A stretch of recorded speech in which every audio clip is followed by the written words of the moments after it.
네, 안녕하세요. 메가 군무원 이유진입니다. 자, 군무원만을 위한 모의고사가 없어서 답답하셨죠? 제가 매년 군무원 전용 모의고사를 내고 있어요. 그래서 이제 화제의 모의고사가 공무원용이 있고, 그 다음에 군무원용이 있고, 늘 이렇게 출제가 되어 왔습니다.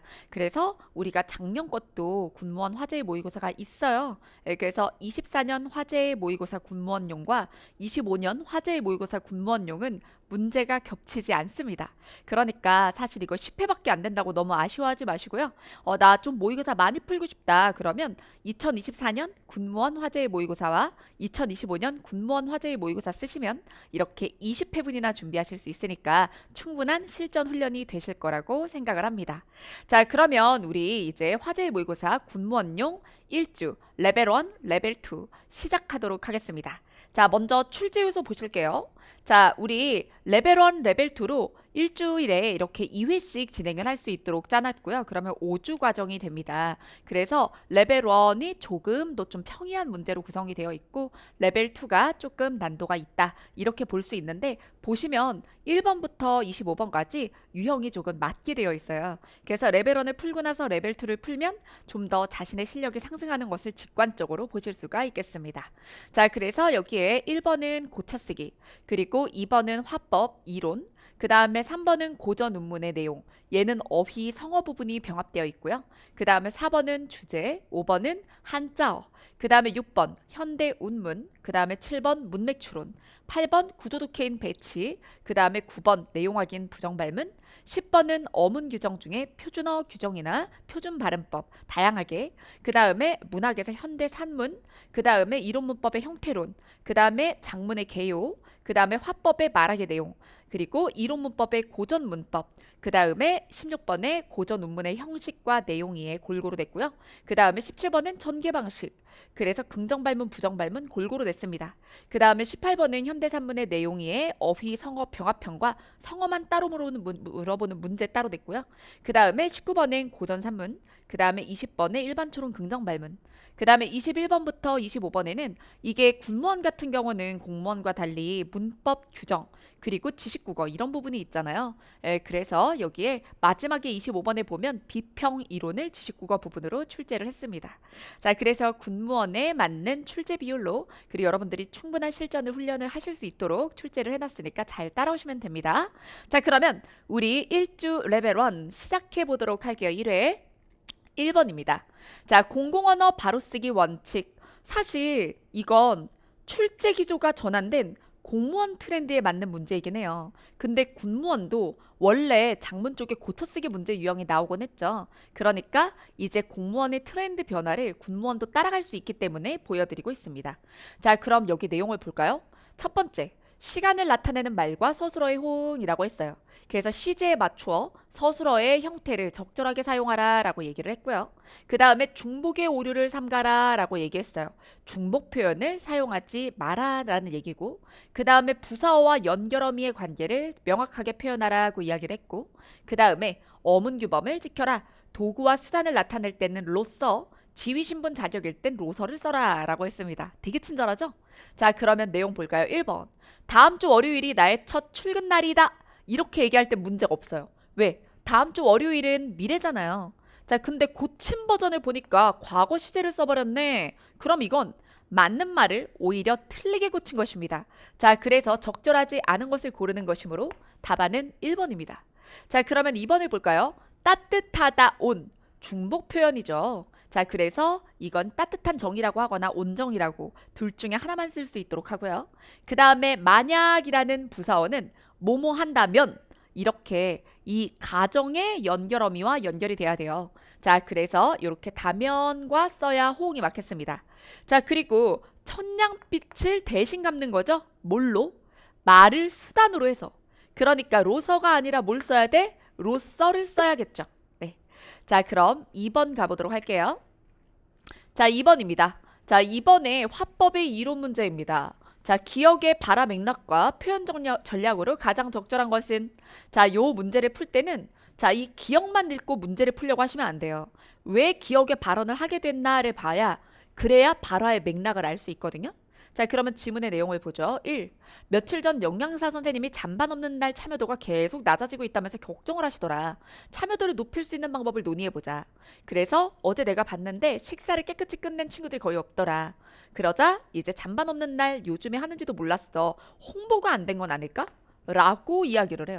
왜? 참여도를 높일 수 있는 방법에 대해서 논의해야 되기 때문에 문제의 원인을 탐구하는 거죠. 자, 그러자 학생 4가 식단표에도 표시돼 있고 잔반 없는 날 시행 주간에는 급식실 앞에 포스터도 있어 라고 말해요. 그러니 이거는 홍보가 안 된 건 아니야 라고 이 학생 3의 이야기에 반대하는 겁니다. 자, 그러자 학생 3이 내가 몰랐던 거지 다른 학생들이 몰라서 참여를 안 한 건 아니었구나 라고 인정을 해요. 아, 나만 몰랐구나. 홍보가 잘 되고 있었구나. 이렇게. 자, 그러면서 미안한데 이것도 나만 모르나 싶어서 물어보는데 잔반 없는 날에 참여하면 보상이 혹시 있어? 라고 아주 겸손한 태도로 물어보고 있거든요. 그러니까 발화의 맥락은 자신이 몰랐던 걸 깨닫고 상대의 도움을 요청하는 것이 되겠습니다. 자, 그러면 여기서 발화 맥락부터 보시죠. 의견을 말하기 전에 상대의 의견을 궁금해한다? 아니죠. 자기 의견을 얘기한 것도 아니니까. 화제와 관련 없는 발언을 했음을 안다? 아니야, 관련은 있어. 근데 자기가 뭘 몰랐던 거죠. 맥락을 몰라서 답답하다? 아니죠. 이젠 깨달았죠. 나만 몰랐구나. 홍보가 잘 되고 있었구나. 그래서 화제와 관련된 상황을 자신만 제대로 모르고 있었음을 알게 되었다. 자, 이게 적절하고요. 자, 그러면 이제 사용된 표현의 전략. 내 탓이요라고 하는 관용의 전략입니다. 갈등 상황이나 문제 상황이 생겼을 때 청자의 탓을 하지 않고 화자가 자기 자신의 탓을 하는 것입니다. 그래서 관용의 경류를 썼다라는 것은 적절한 표현입니다. 자, 그 다음 3번. 자, 이제 우리 고전시가에서 정철의 훈민가를 보도록 할게요. 훈민가라는 말이 무슨 뜻일까? 백성을 가르치는 노래. 자, 그리고 보시면 시조가 여러 수가 연결되어 있는 연시조의 형태입니다. 자, 그러면 내용을 볼게요. 임금과 백성의 사이, 하늘과 땅이다. 임금이 하늘, 백성이 땅이라는 거야. 나의 서러운 일을 다 알려고 하시거든. 우린들 살찐 미나리를 혼자 어찌 먹으리. 이건 무슨 뜻이냐면 임금님께서 백성인 나의 어려운 일을 듣고자 하신다면 내가 수확한 살찐 미나리, 우리가 이렇게 농사지어서 만든 이 수확물들을 어찌 나 혼자 먹겠느냐. 당연히 임금께도 바쳐야지. 라는 이야기입니다. 그래서 이게 임금과 백성의 본분에 대한 이야기예요. 자, 그러면 여기 백성의 도리를 언급하기 위해서 백성의 도리는 뭐야? 살찐 미나리를 백성들끼리 먹지 않고 임금과 공유하는 것이죠. 그래서 신분의 차이. 임금은 하늘, 그리고 백성은 땅이다. 근데 임금께서 하늘이 나의 어려움을 알고자 하신다면 그 얼마나 황송하냐. 그러니 우리도 수확물을 임금과 함께 나눠야지. 이런 이야기입니다. 자, 그 다음에 두 번째. 어버이 살아계실 때 섬겨야 될 일을 다 하여라. 지나간 뒤면 애달파해도 소용이 없다. 부모님 돌아가시고 나면 효도를 할 수 없다는 얘기입니다.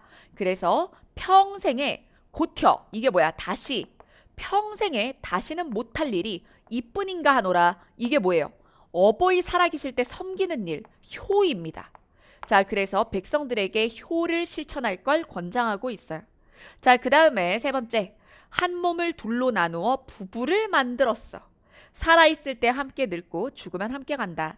어디서 망령된 것이 눈을 흘기려고 하는 거. 자, 그래서 이 부부가 서로를 존중해야 돼. 근데 어디 이 마누라가 나한테 눈을 흘겨? 이렇게 하는 거거든. 자, 그래서 인륜을 실천하는 모습을 여기서 여러분 이거는 디귿은 아니네요. 디귿은 여기다. 이거는 이제 부부에 대한 얘기다 하고 점프. 여기 기호제시 없네요. 자, 나무로 삼긴 중 벗같이 친구처럼 유신이 믿을 신자죠. 그래서 나무로 생긴 사람 중, 나무로 태어난 사람 중 친구처럼 믿음 깊은 존재가 있을까? 없다. 친구가 믿음이 깊은 존재다. 나의 웬일, 왜다가 그르다라는 뜻이에요. 틀리다 라는 뜻이기도 합니다. 그러면 나의 틀린 일을 다 이야기해 주는 거예요. 친구가 충고를 해주는 거죠. 그래서 이 몸이 번님이 아니면 사람 되는 게 쉬웠겠느냐. 그래서 친구가 믿음이 깊다면서 내가 틀린 일을 하면 친구가 충고를 해준다는 거죠. 그래서 내가 사람같이 살 수 있다라는 뜻입니다. 그래서 인륜을 실천하는 모습을 버세행위로. 버세행위가 뭘까요? 내가 잘못된 일을 할 때 다 그것을 고쳐주려고 한다라는 것입니다.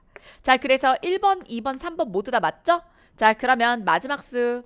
비록 못 입어도 남의 옷을 빼앗지 말라.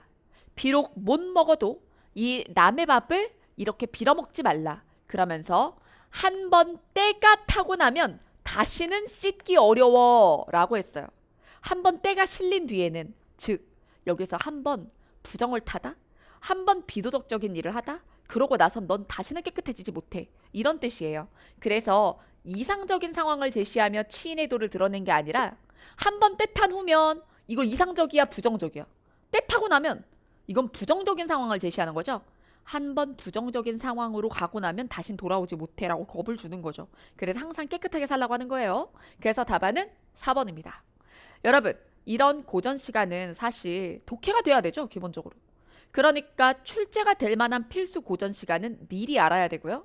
이런 것들은 제가 중고등학교 교과서에 나오는 출제 가능성이 있는 모든 작품을 확장팩, 알고리즘 확장팩의 고전 파트에 넣어두었습니다. 거기에 이제 오른쪽 페이지, 왼쪽 페이지 하면서 이게 현대어풀이가 다 되어 있거든요. 예, 그러니 그 부분들을 보시면 되겠습니다. 자, 그다음 4번입니다. 제시된 사례들의 공통 주제로 가장 적절한 것은 이라고 했어요. 자, 그러면 가와 나는 다른 글이지만 공통의 주제가 있다는 거죠? 공통점을 찾아볼게요. 자, 여기 보면 가는 파리 시가지가 프랑스 혁명가들한테 유리했대요.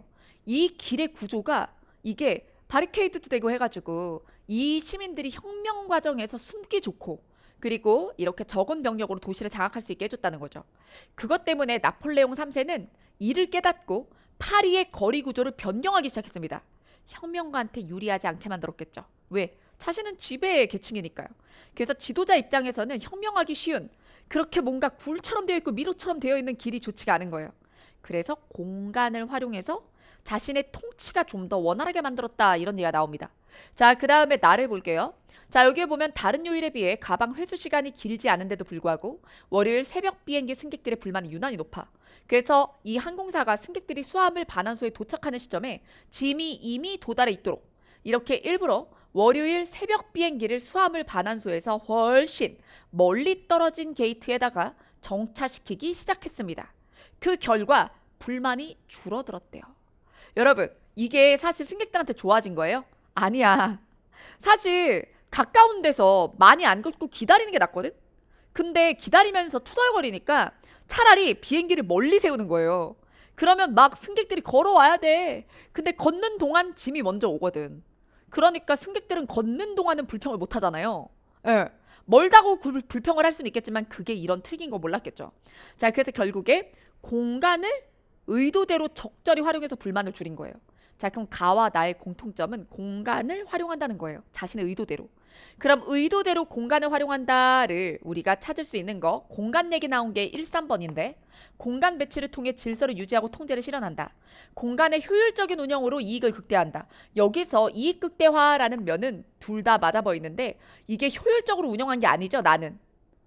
그리고 가도 나폴레옹에겐 효율적이지만 혁명가들한텐 비효율적인 거잖아요. 그죠? 그러니까 3번은 효율적 운영이 잘못된 표현이고, 그래서 1번 질서를 유지하려고 한 거, 통제를 실현하려고 한 거, 그게 바로 나폴레옹과 여기 항공사의 공동의 목적이죠. 목적. 자, 여기서 선생님, 가가 질서 유지나 통제하려고 한 건 알겠는데 이 나가 질서 유지나 통제 실현이라고 볼 수 있나요? 아니, 승객들이 불평불만을 하는 게 이게 질서에 좋진 않잖아요. 그죠? 자, 그 다음. 자, 이제 5번입니다. 자, 기존 기조에는 한자도 출제가 됩니다. 다음 중 기역부터 디귿의 한자를 바르게 나열한 것은 이라고 했어요. 이 세 가지 다 음은 부정인데 어떤 한자들로 조립되느냐에 따라서 의미가 전혀 달라지거든요. 그럼 일단 문맥에서 힌트부터 얻을게요. 자, 이 기관의 대표는 부정축제를 일삼았다. 부정축제라는 건 나쁜 일을 쌓아나갔다라는 뜻입니다. 그렇죠? 자, 그러니까 이 나쁜 일, 부정적인 거, 부정 탔어, 정의롭지 못해 이런 뜻이죠. 그러면 바르지 못하다라고 해서 바를 정자가 도덕이나 법과 관련된 거예요. 그러니 바르지 못함, 비도덕적임. 바로 여기서 이 기억의 부정은 바를 정이어야 돼요. 답 나왔다 바로 그냥. 자, 그다음 그는 신문에 보도된 사실을 부정했습니다. 이때 부정은 인정하지 않았다는 뜻이야. 인정하지 않았다. 그러면 나는 아니에요 라고 했다는 거죠. 그거는 참이다 거짓이다. 나다 아니다. 다른 사람이다. 이걸 정하는 거거든. 그래서 정할 정자를 써야 돼요. 그리고 이때 부자는 부인하다 할 때 부자가 들어갑니다. 자, 그래서 이 밑에 이 안일불자와 좀 다르죠. 그렇죠. 우리가 뜻은 둘 다 안일부라고 하지만 그래서 이거는 부인하다 할 때 쓰는 거예요. 부인. 그래서 인정하지 아니하다. 자, 그다음 그 집을 출입하면 부정탄다는 말이 있어. 이건 좀 샤머니즘적인 부정이죠. 이건 깨끗하지 못하다라는 표현으로 씁니다. 그래서 우리가 애기라고도 하죠. 좀 샤머니즘적으로. 그래서 그거는 깨끗할 정자가 들어가야 돼요. 예. 그래서 답안은 2번입니다. 그래서 해설지도 잘 보시고요, 항상. 자, 그리고 여기 출제된 오답들 중 이 부부가 부정을 저지르다. 불륜. 그럴 땐 정조의 정자가 들어가요. 그래서 고들 정자입니다. 네. 자, 그 다음. 자, 이제 6번 볼까요? 현대시입니다. 자, 이 현대시도 제목 먼저 읽고 지문을 읽으면서 자, 언제, 누가 이런 것들을 파악하는 게 좋겠죠. 그래서 우리가 어떤 시의 주제를 위한 매뉴얼을 한번 이야기해보면 화자가 어떤 상황에서 긍정 상황이냐 부정 상황이냐 어떤 상황에서 무엇에 대하여 어떠한 정서 어떠한 태도를 이야기하는지를 도출하는 게 중요해요. 그럼 해볼게요. 고향 앞에서 흙이 풀리는 냄새, 강바람은 산짐승 우는 소리를 불러 다 녹지 않은 얼음장 울멍울멍 떠내려 간다. 여러분 여기서 지금 나가 등장했어요? 화자가 아직 등장 안 했죠? 풍경만 나오는데 어떤 풍경인지 봐봐. 흙이 풀리는 냄새가 난대. 흙이 꽁꽁 얼었다가 흙이 녹고 있어. 계절이 언젠지 알겠죠? 자, 그리고 강바람은 산짐승 우는 소리를 불러. 이게 산짐승 우는 소리가 진짜 들렸다기보다는 강바람 소리가 산짐승 우는 소리 같이 들려. 그리고 다 녹지 않은 얼음장이 울멍울멍 떠내려가요. 그러니까 강도 얼었었고 땅도 얼었었던 겨울에서 이제 겨울에서 봄으로 넘어가는 때구나 정도를 알 수 있습니다. 자, 그 다음에 여기서 이거 풀고 싶죠? 1번. 근데 앞에서 봤던 고전 시가랑 다른 점이 있어요. 앞에서 봤던 정철의 훈민가 같은 경우는 이게 연시조기 때문에 한 수 한 수 주제가 나와요. 근데 현대시는 한 년 한 년 소주제를 따지기 전에 전체적으로 읽고 전체 주제를 파악해야 부분의 의미를 정확히 알 수 있어요.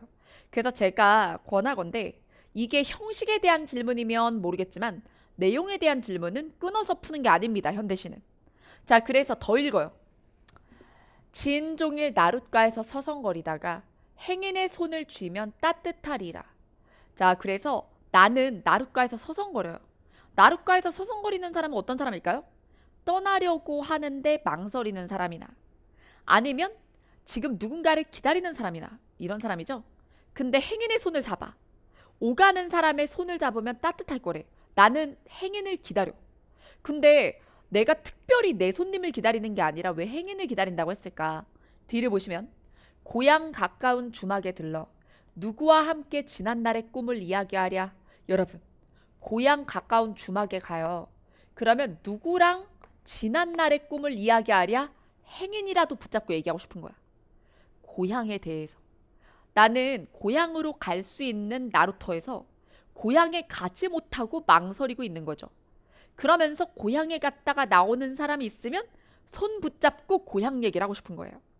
자, 양귀비를 끌어다 놓고 주인집 늙은이는 공연히 눈물 짓는다.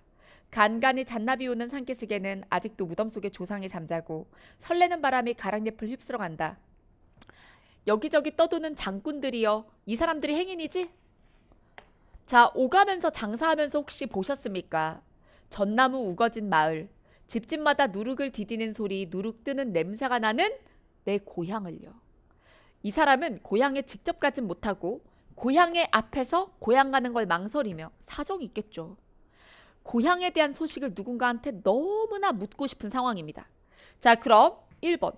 계절이 바뀌면서 드러나는 풍경 맞죠? 겨울에서 봄이 되면서 얼음장이 떠내려가요. 자, 그 다음. 화자는 낯선 행인에게 친근감을 기대한다. 손을 쥐면 따뜻할 거야. 자, 과거를 함께 회상할 사람이 없는 아쉬움. 누구와 함께 이야기한단 말이냐. 행인이라도 있었으면 좋겠다. 자, 그 다음. 고향을 상실한 장군의 서름? 아니요. 나는 못 가지만 고향에 갔었을 장군들에게 고향 소식을 묻고 싶다예요. 자, 그래서 답은 4번입니다. 자, 그 다음 7번. 자, 기억과 같이 주장한 핵심적 이유라고 했습니다. 자, 그러면 기억을 먼저 읽고 맨 위로 올라갈게요. 이 전역을 어찌 조선 역사상 1000년의 제1대 사건이라고 하지 않겠는가? 그러면 이게 무엇일까? 자, 그럼 맨 위로 올라갈게요, 이제. 민족의 흥하고 망함은 그 민족의 사상에 달렸으며 사상이 지향하는 바는 역사적 사건의 영향을 받는다. 조선 근세에 종교, 학술, 정치, 풍속이 사대주의 노예가 된 건 왜 그랬을까? 자, 나는 고려 인종 13년 서경의 전역, 즉 묘청이 김부식에게 패한 것이 원인이라 본다. 자, 그러면 이게 너무너무 중요하다는 거거든. 왜 중요할까? 자, 역대 사가들은 이 사건, 묘청이 김부식에게 패한 것을 국왕의 군대가 반적을 친 전역으로 말할 뿐이나 실제 이 사건은 낭과 불가 대 유가의 싸움이었으며 국풍파 대 한학파의 싸움이고 독립당 대 4대당의 싸움이며 진취사상 대 보수사상의 싸움이었다. 근데 누가 이겼어? 누가 이긴 거야? 유가가 이겼고 한학파가 이기고 4대당이 이기고 대보수사상이 이긴 거죠. 김부식이요. 그래서 우리가 묘청이 패하고 김부식이 이겼기 때문에 조선사가 사대적이고 보수적이고 속박 속에 정복되고 말았다는 거예요. 만약에 묘청이 이겼으면 조선은 독립적이고 되게 진취적으로 발전했을 거라는 거야. 그러니 이 사건이 너무 중요하다는 거예요. 자, 그럼 기억과 같이 주장한 핵심 이유는 자, 묘청이 김부식에게 진 것이 뭐했기 때문이야. 결국에 이게 단순히 그냥 국가가 이겼다 이런 게 아니기 때문이죠. 육아, 보수적 사상, 사대주의, 그렇죠? 이런 것들이 이기게 만들었기 때문이에요. 그래서 어떤 부분, 난가나 불가의 사상적인 다채로움을 눌렀기 때문이에요. 자, 그러면 1번부터 4번. 난가의 독립적이고 진취적인 사상이 소멸되었다. 그래서 우리는 독립적이고 진취적인 나라가 못됐다는 얘기야. 자, 그래서 답은 몇 번? 2번입니다. 자, 그 다음에 여기서 이제 8번 볼까요? 8번의 배치 문제입니다.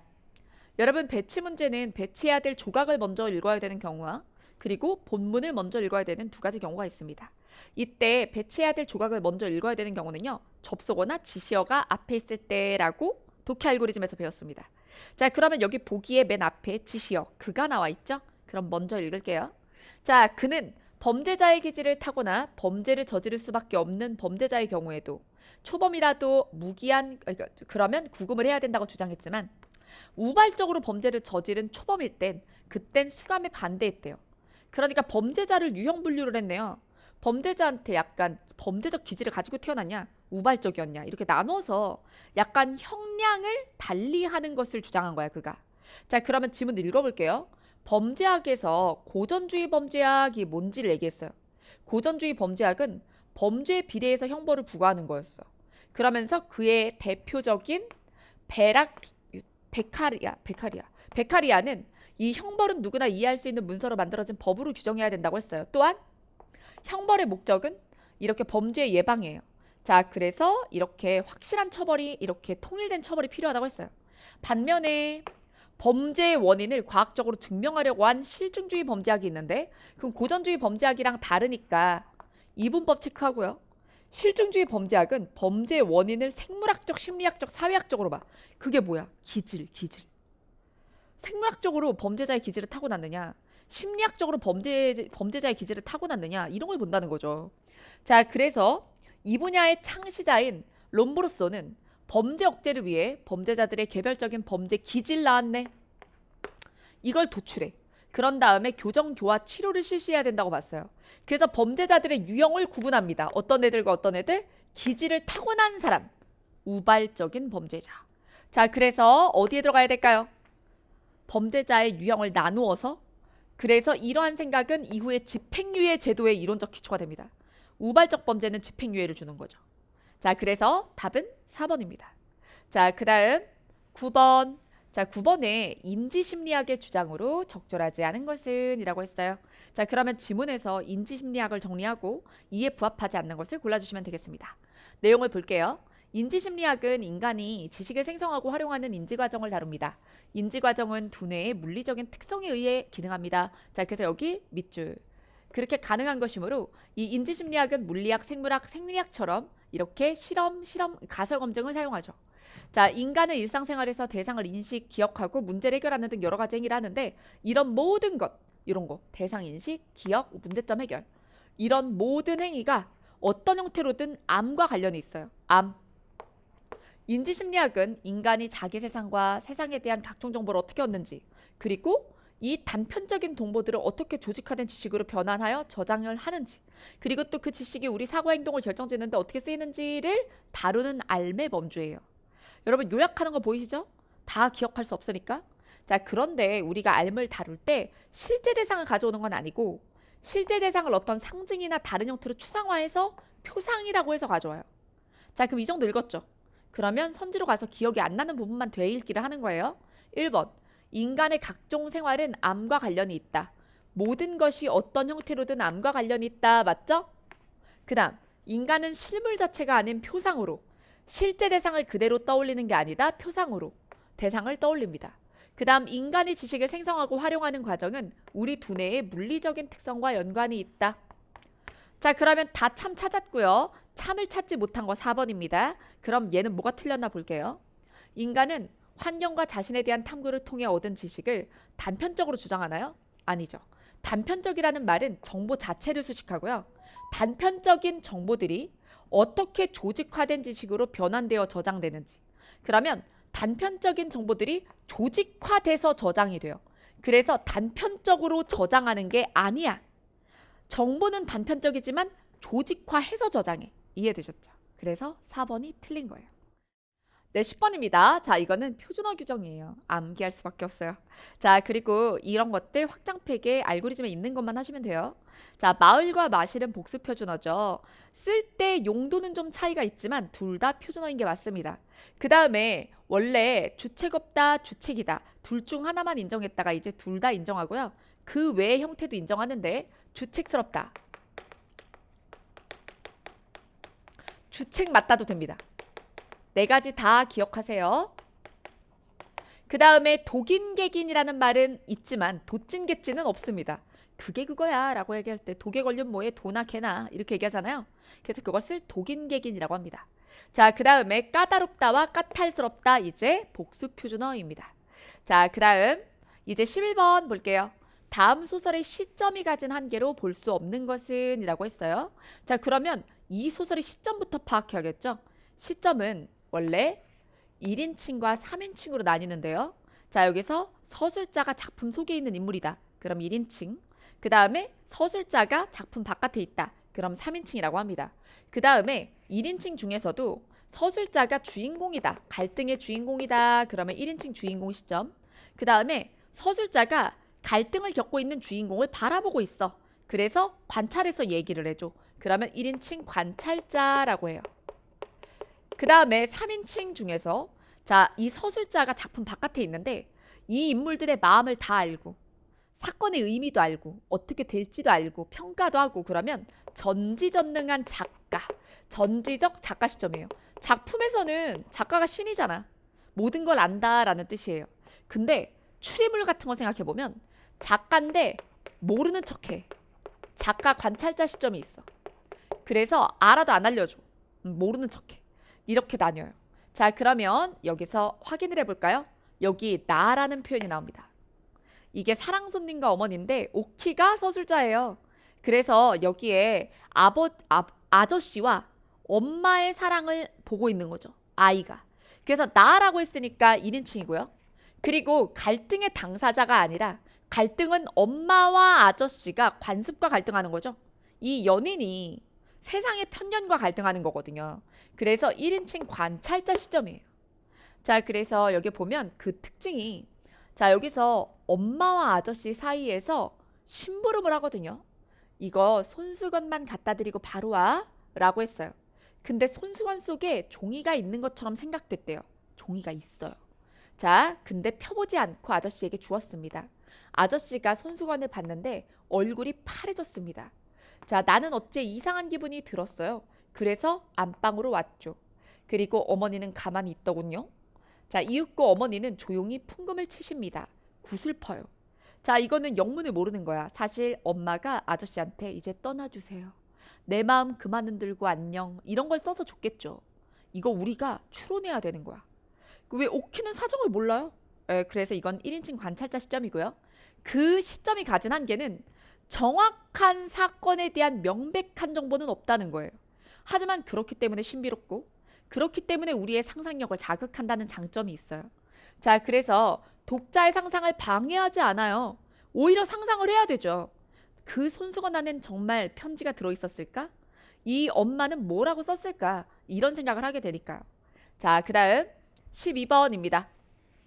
자, 12번에 제시된 용언 중 어간이 바뀌는 불규칙 활용을 하지 않는 것은 이라고 했습니다. 그러면 지문의 내용을 볼까요? 용언의 어간의 어미가 결합하는 걸 용언의 활용이라고 하는데 이때 어간 어미의 기본 형태가 일정하게 유지되지도 못하고 설명할 수도 없는 불규칙성을 띠면 우리가 이걸 불규칙 활용이라고 합니다. 그리고 여기서 이 불규칙 활용에는 디귿이 모음 어미 앞에서 리을로 변하는 디귿 불규칙. 자, 그 다음에 여기서 어간의 받침 시옷이 모음 앞에서 떨어지는 시옷 불규칙. 그 다음에 어간의 받침 비읍이 모음 앞에서 이렇게 오우로 바뀌어서 더러워, 추워, 무서워, 고와, 도와, 와, 우어가 되는 이러한 비읍 불규칙. 여기서 오우가 된다. 이때 반모음 오우가 되는 거예요. 자, 그 다음에 어간의 르가 모음어미 앞에서 리을로 바뀌는 르불규칙. 빨라, 굴러 이런 말, 일러 이런 말. 그 다음에 어간의 우가 모음어피 앞에서 탈락하는 자, 푸다를 퍼 하고 발음하는 우불규칙. 이런 게 머릿속에 있어야 되죠. 사실 출제기조 전환 후에 일반적인 공무원 시험을 보는 구급층기들 같은 경우에는 이 지문을 읽고 문제를 푸는 거지만 사실 기존 기조를 보는 지칠이나 군무원이나 이런 분들은 이걸 알고 있어야 되죠. 자, 그럼 내용 볼게요. 집을 짓다. 모음어미 붙여봐요. 집을 지어. 시옷 없어졌지. 시옷 불규칙. 그 다음에 친구를 돕다. 아를 붙이면 도와가 되죠. 이게 비읍 불규칙. 그 다음에 돈을 주다에서 여기 모음어미 와도 주어 똑같죠. 규칙 활용이에요. 그래서 불규칙이 아니야. 그 다음에 달리기가 빠르다 해서 르불규칙인 거. 빠르 더하기 안돼. 얘가 리을 두 개가 돼서 빨라 이렇게 되겠죠. 르불규칙입니다. 빨라, 굴러, 일러 이런 말. 자, 그 다음 13번. 자, 13번은 개요 문제입니다. 자, 그럼 내용 볼게요. 다음의 개요를 바탕으로 자료 활용을 한 것으로 적절한 것은 이라고 했어요. 자, 그러면 얘를 바탕으로 자료를 쓸 건데 자료를 어디에 무슨 용도로 쓴다이기 때문에 뭐부터 읽어야 될까요? 개요. 개요 먼저 읽고 얘 봐야 돼요. 그래야 여기에 어디에 놓을지를 알죠. 그럼 볼게요. 서론. 소비자로서의 역할을 담당하게 된 청소년들. 결론. 청소년 소비 문화의 전환이 필요하다. 그러면 문제가 있다는 거죠. 자, 그래서 본론. 청소년 소비의 문제점. 그리고 2번. 이 청소년 소비에 영향을 미치는 요인. 문제점은 유명인을 너무 모방해요. 유행에 민감해요. 그리고 청소년이 소비를 할 때 어떤 것이 영향을 주느냐. 대중매체 광고. 그 다음에 또래 집단이나 가족의 조언. 자, 근데 해결 방안은 안 나와 있어. 자, 그러면 여기 내용 볼게요. 여기서 선지 보기 전에 얘 봐야지. 자료를 어디다 쓸까? 자, 백화점 명품 코너 관계자들에 따르면 그럼 청소년들의 고가 명품 구매가 증가했다. 그럼 여러분 이거 문제죠. 이게 유명인을 모방하든 유행에 민감하든 어쨌든 고가의 상품을 산다는 게 문제야. 특히 20대나 이런 사이에서 인기가 있는 가방과 신발은 평균 50만 원대 고가인데도 구입하고 있어요. 사실 여러분 이게 이걸로 인한 건지 이걸로 인한 건지 모르죠. 그럴 땐 문제점 중 어디 하나에다 놓는 게 이상해요. 이럴 땐 문제점 중 하나로 추가하는 것도 방법이에요. 고가의 상품을 사는 게 문제 자체죠. 그러면 본론의 1에 여기에 다로 추가하는 겁니다. 그래서 본론 1에 얘를 다로 추가해. 그리고 고가의 명품 구매를 쓴 다음에 근거로 제시한다. 자, 그 다음 14번. 다음 글에 대한 설명으로 적절하지 않은 것은 이라고 했습니다. 자, 그럼 내용 볼게요. 이런 거는 다자간 대화니까 관계성을 파악해 주는 게 좋아요. 본문의 공간 특성이 드러나지 않네요. 학교는 학습을 하는 공간임을 강조하는 게 좋아요. 학교는 학습이 이루어지는 공간이라는 의견에 동의해요. 받아들여. 받아들일 땐 이렇게. 그러나 그런 내용을 홍보글에 쓰면 학생들에게 부담을 줄 것 같아요. 반대 의사니까 물결. 자, 듣고 보니 그럴 수 있겠네요. 그러면 학생 2가 이 부분을 받아들여요. 부담스러울 수 있겠네요. 그렇다면 학교가 집단생활하는 공간이라는 점을 제시를 해서 의견을 바꾸네요. 학생들의 공감을 이끌어내면 어떨까요? 그러다 학생 1이 맞습니다 라고 했어요. 받아들여요. 그러면서 학교는 모두가 함께 생활하니까 서로에 대한 배려가 필요하다는 내용이 들어가면 좋을 것 같습니다. 추가 내용. 자, 그러면 1번 학생 1은 여기 있어요. 여러분 학생 1이 일로 출발하지 않아서 미안해. 학생 1은 학생 3의 발언에 반대하나요?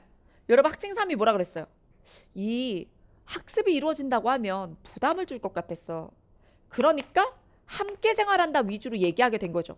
그러니까 여기서 지금 학생 1은 학생 3의 의견에 동의한 흐름 속에 있는 거예요. 그래서 반대 의견 제시한다 아니죠. 그 다음에 학생 1은 학생 2의 발언에 동의하며 내용을 추가했다. 배려가 필요하다. 그 다음에 학생 2는 앞서 자신이 발언한 내용을 수정해요. 그렇다면 뒤가 수정이죠. 그 다음에 학생 3은 학생 2의 발언이 지닌 문제점을 지적합니다. 어떤 면에서 부담이 될 것 같아요. 자, 그 다음 15번. 자, 여러분 이건 고전 문법인데 안 어려워. 자, 제가 풀어드릴게요. 자, 여기 보면 이게 소화건해입니다. 그래서 중세시대 국어를 보여주는 소화건해. 내용을 볼게요. 자, 공자가 증자더러 일러 가라샤대. 자, 여러분 이거를 한번 제가 풀이해 드릴게요. 한번 쭉 따라 보세요. 공자가 증자더러 이야기하여 말하기를 몸이며 얼굴이며 머리털이며 살은 부모께 받은 것이라 감히 헐어서 상하게 하지 아니하는 것이 효도의 비르소미요 시작이요. 몸을 세워 도를 행하여 이름을 후세에 떨쳐서 부모를 현저하게 하는 것이 그것이 효도의 마침이라. 여러분 그러면 이 내용은 무엇에 대한 거죠? 공자가 증자에게 말하기를 효도가 이런 것이다 라고 얘기를 했다는 거야. 효도의 시작은 뭐예요? 내 몸을 상하지 아니하게 하는 것. 그 다음에 효도의 마침은 내 이름을 떨치는 것입니다. 자, 그래서 여기 효도의 시작과 끝에 대한 이야기다. 비르소미오라는 말이 나오죠. 이게 비롯하다 옛말이거든요. 비르소미오. 이게 시작이라는 부분이고 마참이니라 이게 끝에 대한 얘기예요. 4번은 내용으로 푸시면 됩니다. 자, 그 다음에 1번, 2번, 3번은 고전문법의 표기법에 대한 것이에요. 자, 그럼 내용을 볼까요? 공자하고 여기 보면 공자는 여기까지야. 근데 여기에 주격조사 2가 뒤에 모음이 있기 때문에 모음을 바로 붙이는 거예요.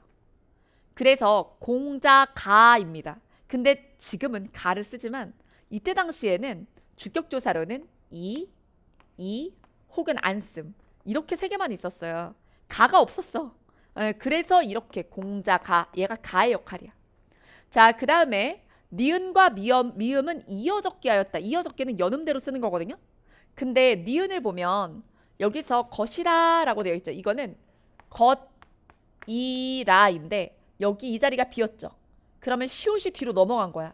이어적기가 맞아.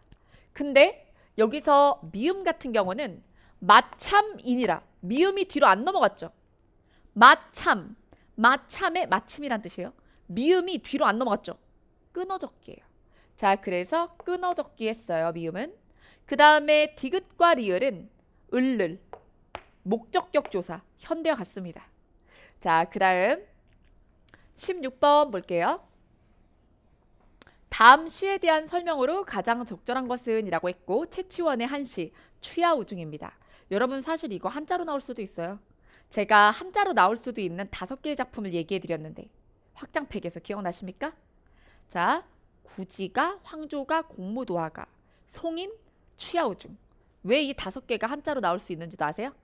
이게 중고등학교 교과서에서도 국어 교과서에서도 한자까지 가르치는 5개의 작품이에요.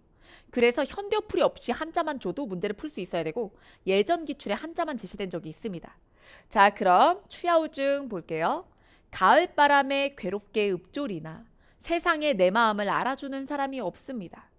창밖에 밤 깊도록 비만 내리는데 등불 앞에 내 마음이 만리밖을 내닫네. 최치원이 당나라에 유학을 갔을 때의 심정이에요. 그러면 만리밖을 내닫는다는 게 뭐야? 가뜩이나 세상에 내 마음 알아주는 사람이 없는데 외국은 더 했겠죠? 그래서 고향으로 가고 싶은 만리심입니다. 자, 그럼 선경후정이다라고 하면 앞부분은 경치, 뒷부분은 정서여야 되거든요. 근데 보면 가을바람은 경치라고 볼 수 있지만 내 마음, 비가 내리는 것도 외부 정경이라고 볼 수 있지만 내 마음. 그러면 선경후정이 아니라 자, 경정경정이에요. 그러니 선경후정이라고 볼 수 없고 그 다음 화자의 정서를 심화시키는 소재가 있어요. 가을바람과 비 때문에 더욱 고향이 그리워요. 주제가 뭐야? 바로 이제 고향에 대한 그리움이야. 그게 바로 등불 앞의 마음이거든. 만리밖을 내닫는 내 마음. 내 고향으로 가고 싶은 내 마음이요. 자, 그 다음 자연사와 인간사를 대비시켰다? 그럼 대립이 돼야 되는데 자연과 지금 날씨와 내 마음이 호응하죠. 우울해. 자, 그 다음 계절에 따른 자연의 변화를 생동감 있게? 아니야. 계절이 중요한 게 아니야. 가을바람이긴 하지만 근데 가을바람에 비 내리는 밤에 내가 울적해 라는 이야기이기 때문에 자연이 변화하는 것이 이 시에서의 중요한 내용은 아닙니다. 자, 그 다음 17번 볼게요. 다음 글에 사용된 전개 방식으로 가장 적절한 것은 긍정 발문입니다. 자, 그러면 이건 선지를 먼저 보지 마세요. 왜? 그럼 밀어주고 싶은 애가 중간에 생겨요. 그러니 지문을 먼저 읽고 이 지문의 구조를 나름대로 먼저 파악한 다음에 그 다음에 선지에서 그것을 가장 잘 설명한 걸 고르는 게 맞죠. 자, 그럼 내용입니다. 동물에게 도덕적 지위를 부여하려는 이론으로 동물 권리론과 동물 해방론이 있어요. 그러면서 이 무엇과 관련된 이론에 두 가지가 있다. 그런 다음에 동물 권리론을 여기까지 얘기하고요. 그 다음에 여기서 동물 해방론을 여기까지 얘기하죠. 그러면 이건 어쨌든 하나의 쟁점을 둔 두 가지 이론이에요. 자, 1번부터 4번 볼게요. 특정한 이론적인 흐름을 통시적으로 고찰한다. 1번이 맞으려면 동물 권리론이 먼저 나온 다음에 그 다음에 동물 해방론이 나와야 돼. 그러면 선후 관계가 있어야 되고 시대의 흐름에 따라서 이론이 변화하는 과정이었어야 되는 거야. 하지만 그렇지 않아요. 얘는 공시적으로 나뉘어 있는 두 이론이에요. 시간의 흐름에 따라 정렬된 게 아니라는 거죠. 자, 그 다음 상반된 두 주장이 서로를 비판했나요? 지금 각각 이게 어떤 주장이다라고 얘기를 했지 상대 측의 이론을 비판한 내용이 있는 건 아닙니다. 그 다음 특정한 논점에 대한 특정 논점 밑줄 적어. 동물에게 도덕적 지위를 부여하는가. 자, 이것에 대한 두 입장. 바로 동물 권리론 그리고 동물 해방론. 그 다음에 특정한 현상을 설명한다. 현상은 뭐야? 물질적으로 일어난 일이에요. 그렇기 때문에 답은 3번입니다. 자, 그 다음 18번 볼게요. 현대 산문과 성어가 병합된 유형입니다. 그럼 내용 볼까요? 전관용의 껍빛단 리인데 제목이 왜 이러냐면 소련 이름 그리고 리 미국 이름 미국에서 성 그러니까 이 사람이 원래 이인국 박사인데 우리나라 이름은 이인국 근데 껍빛단 리라고 불렸다는 것만으로도 이 사람이 어떨 땐 친미하고 어떨 땐 친소하고 그랬다는 걸 알 수 있죠. 이 사람은 친일하다가 친소했다가 친미하는 인간이에요. 기회주의자죠. 그럼 내용 볼게요. 소련 군의관들에게 실력을 인정받은 이인국은 스텐코프의 혹 제거 수술을 성공리에 마친다. 스텐코프는 태어나는 날 이인국의 손을 부서져라 주며 고맙다고 외쳤다. 자, 다음날 스텐코프는 이인국을 자기 방으로 부른 뒤 악수를 청했다. 혹 제거를 해줬잖아요. 내일부터 집에서 왔다 갔다 해. 그러면서 이인국 박사는 막현더뚝이 터지는 것 같은 큰 숨을 삼켜가며 내쉬었다. 이번에는 이인국 박사가 스텐코프의 손을 잡았다. 스바시보 스바시보 혹 나한테 무슨 부탁 없소? 이게 뭐냐 하면 원래 이 사람은 죄수신 분이에요. 친일했기 때문에 그래서 친일한 사람으로 감옥에 있는데 감옥에서 이렇게 소련 이 장교에 수술을 해줘가지고 이제 집에서 왔다 갔다 하는 마치 군의관처럼 된 거야. 자, 그래서 지금 나한테 부탁할 거 없냐라고 물어보는 소련 장교의 말은 은혜를 갚으려고 하는 거죠. 어쨌든 나의 의사니까. 자, 그래서 결초보은 은혜를 갚고자 하는 의도의 발언이다. 자, 그러면 결초보은 죽은 뒤라도 은혜를 잊지 않고 갚는다. 그래서 소련 장교가 지금 이인국 박사한테 부탁할 거 있으면 부탁해라라고 얘기하는 거예요. 자, 그 다음 19번입니다. 자, 여기서 기억에 대한 설명으로 가장 적절한 것은 이라고 했어요. 배비장전. 그래서 이건 고전 산문이죠. 내용 볼게요. 이게 약소하지만 우선 너의 어미에게 갖다 주어 양식이나 팔아먹도록 해라. 방자는 그제서야 못 이기는 채 응락을 하였다. 나으리께서 정 그러시다면 편지를 써주세요. 일이 잘 되고 못 되는 건 너의 수단에 달렸는데 눈치 있게 잘해봐라. 그럼 여러분 이럴 때는요. 누가 말하고 누가 대답하고 있는지 잘 봐야 돼. 이건 나으리가 얘기한 거고 이건 방자가 말한 거고 나으리가 다시 너의 수단이 중요하다면서 눈치껏 일을 하래요. 자, 그러면서 방자는 내랑에게 편지를 전했다. 그러니 나으리가 방자한테 부탁을 한 거야. 그래서 그 부탁의 대가로 어미에게 갖다 줘서 양식이나 팔아먹으라고 돈 주고 그 다음에 여기서 너의 수단 편지를 전해주면서 방자가 편지의 내용은 한마디로 줄인다면 다음과 같다. 낭자를 한번 본 뒤로 사랑에 빠져서 상사병에 빠져가지고 자 그래서 내가 죽고 사는 게 낭자 손에 달렸으니 모쪼록 제 마음을 알아주세요 라고 나으리가 편지 쓴 걸 방자가 전해준 거야. 그래서 애랑이 편지를 다 읽고 나자 방자는 애랑에게 말했다. 답장을 하되 허투루 하지 말고 애같하게 써버려. 이렇게. 그러면 여기서 방자랑 애랑이랑 뭔가 관계가 있다는 걸 알 수 있죠? 자 어쨌든 여기서 편지의 내용을 한마디로 줄이면 다음과 같다. 이런 말은요. 누구의 대사인가요? 아니죠. 서술자가 진행하면서 이게 속도감이나 아니면 진행자로서의 가이드 멘트를 이렇게 만들어준 거야. 그러니까 이런 거를 우리가 서술자의 개입이라고 하거든요. 편지가 되게 길 거 아니에요. 그러니까 속도감을 위해 편지를 줄여서 내가 전달해 줄게 이런 거거든. 자, 그래서 서술자가 개입해서 사건을 빠르게 전개한다. 줄여서 편지를 알려주는 거야, 내용을. 자, 그 다음 20번입니다. 자, 다음 글에서 추론할 수 있는 것은 이라고 했어요. 자, 추론, 긍정 발문이기 때문에 지문을 먼저 읽고 그 다음에 선지를 보도록 합니다. 자, 세력 균형 이론은 국제체제에서 어떤 국가가 과도하게 힘의 우위를 점하려는 시도를 함에 따라 그래서 다른 국가들의 안보가 위협받을 수 있다고 보는 것입니다.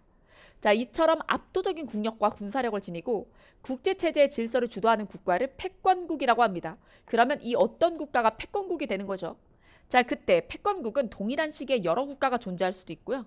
자, 세력 균형 이론에서는 우호 세력과 적대 세력의 분포가 균형을 이룰수록 전쟁 가능성이 낮아진다고 해요.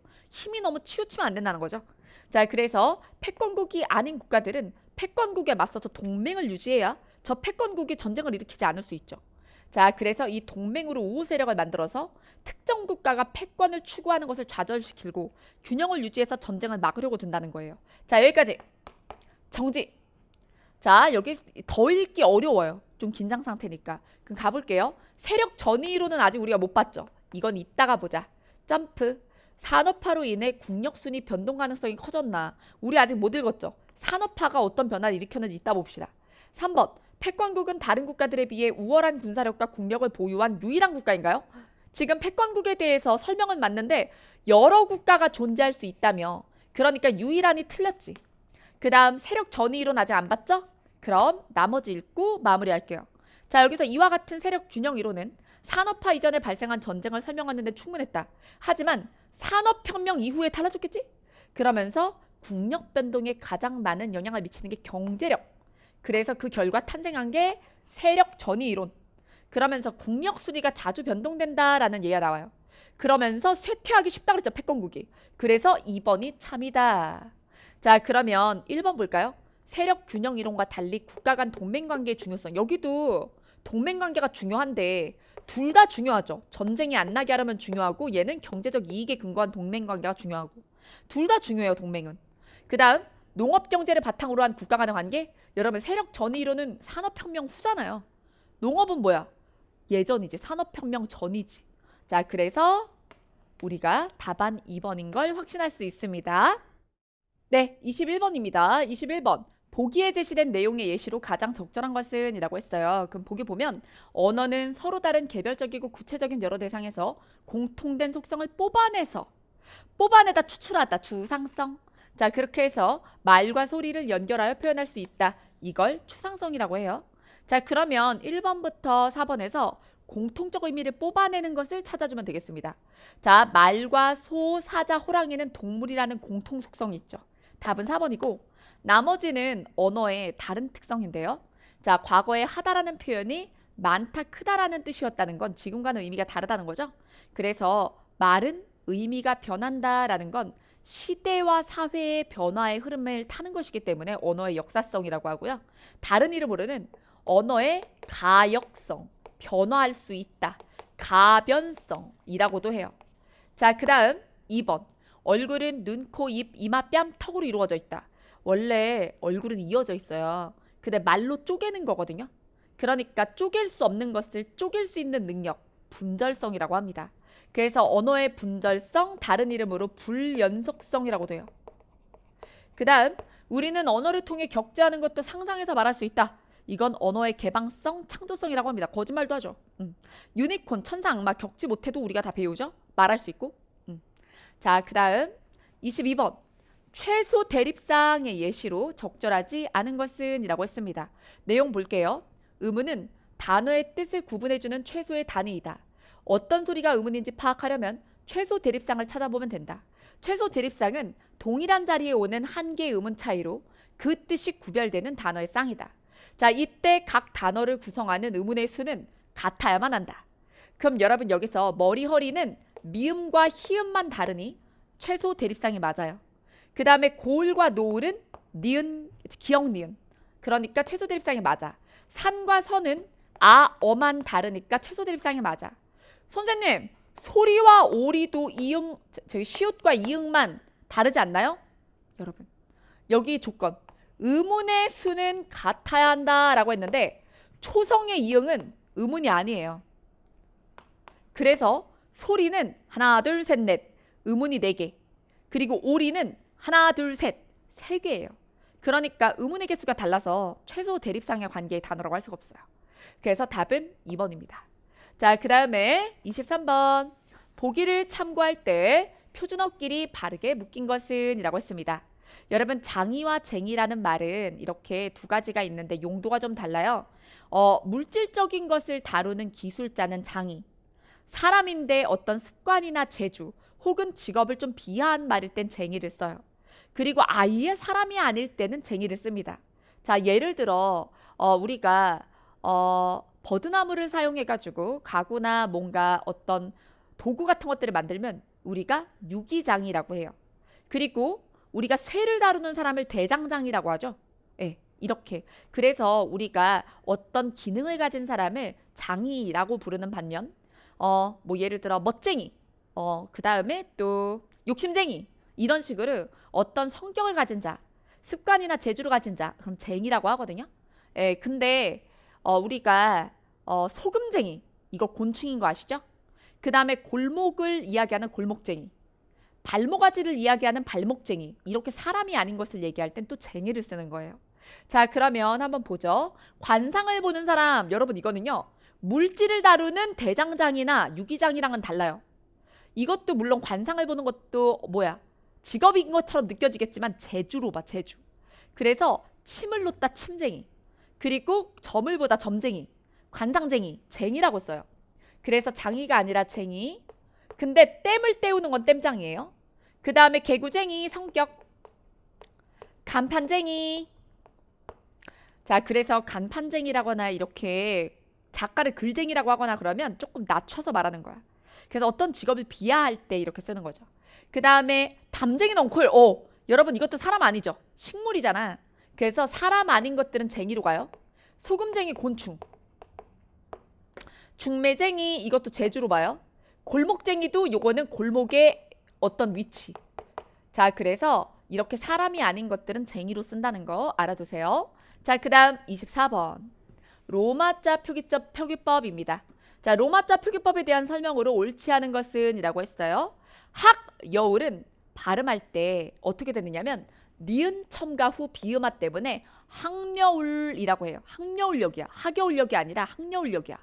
자, 그러면 이때 우리가 여기 ng, 려울.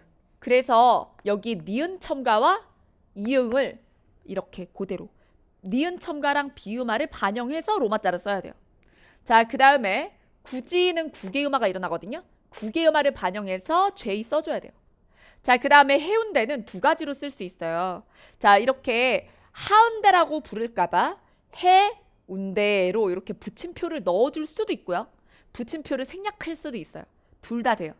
자, 그 다음에 오죽헌은 발음할 때는 오주컨으로 발음이 되지만 자음 축약이 일어나는 걸 우리가 용언일 땐 반영하지만 체언일 때는 반영을 안 해요. 체언일 때는 체언이 명사, 대명사, 수사야. 오죽헌은 명사잖아. 그러니까 이럴 때 체언일 때는 자음 축약을 반영하지 않으므로 오죽헌 표기대로 여기 받침 기억을 K로 히읗은 H로 써야 돼요. 그래서 오, 주, 죽. 그 다음에 여기서 헌을 따로 제대로 써야 되는 거야. 여기 빗금 쓰라는 건 아니에요. 그래서 기억과 히읗을 분할해서 둘 다 써야 돼. 근데 여기 지금 H가 빠졌잖아요. 그래서 답은 4번입니다. 자, 그 다음에 마지막 문제입니다. 자, 소설 날개를 보기와 같이 비평한 방식은 무엇인가? 라고 했어요. 이럴 땐 보기를 먼저 봐야죠. 그래서 문학의 감상 관점이 나와 있습니다. 자, 나는 현실에 좌절하고 아내의 부도덕한 행위에 빌붙어 사는 인물이고 아내 또한 도덕적으로 바람직하지 않은 방법으로 살아가는 인물이다. 이러한 인물의 비윤리성은 개인적인 인격의 결함이라기보다 식민지 현실에 좌절한 지식인과 왜곡된 형태로 살아가는 당대 사람들의 모습이다. 그러면 이건 시대나 사회가 이 사람들을 그렇게 만들었다죠. 그래서 이거는 시대나 사회를 작품이 모방한다 이기 때문에 모방론, 반영론입니다. 그러면 모방론이나 반영론은 다른 말로 뭐라고 하느냐? 모방론, 반영론. 역사주의 비평에 들어가요. 여러분 구조주의 비평은 내재적 관점, 작품만 보는 거예요. 작품이 뭐 액자식이다, 뭐 역순행석 구조다 이런 거 보는 거고요. 그 형식주의 비평과 같은 의미입니다. 수용이론은 독자가 느꼈을 때 뭘 느꼈느냐고요. 그래서 역사주의 비평이 시대나 사회가 작품에 영향을 주었다라는 입장이에요. 그래서 이거는 문학 감상 관점의 이론에 대한 내용입니다. 자, 그러면 여러분 이 이론을 모르면 안 되겠죠. 이거 어디서 했어요? 확장팩에서 했던 내용인데 그러면 자, 한번 봅시다. 작품이 있어요. 그럼 작품의 안에만 보면 내재적 관점. 작품의 바깥, 시대나 사회. 그 다음에 작가. 그 다음에 독자. 이런 거는 외재적 관점이야. 그래서 이 세 가지는 외재적 관점, 작품만 보면 내재적 관점이에요. 이때 시대나 사회에 영향을 받았다 그러면 반영론, 모방론이고 작가의 영향을 받았다 그러면 표현론, 작가론이고 그리고 작품으로부터 독자가 영향받는다 하면 효용론, 수용론이에요. 아시겠죠? 네, 여기까지. 그래서 우리 1회 마무리했고요. 이 1번부터 25번과 동일한 흐름을 가지고 있는 2회도 연달아 보도록 하겠습니다. 여러분 혼자 인강 들으시는 경우에는 1회하고 1회에 대한 복습하고 그 다음에 다음 날에 2회를 푸시고 이런 식으로 하시는 게 더 좋을 것 같아요. 그리고 확장팩, 군무원 출제 코드, 그 다음에 뭐 기출 예상 코드 이런 데 있는 틀렸던 문제들을 반복하는 것들, 암기할 거 암기하는 것들 이런 거 게을리하지 마시기 바랍니다.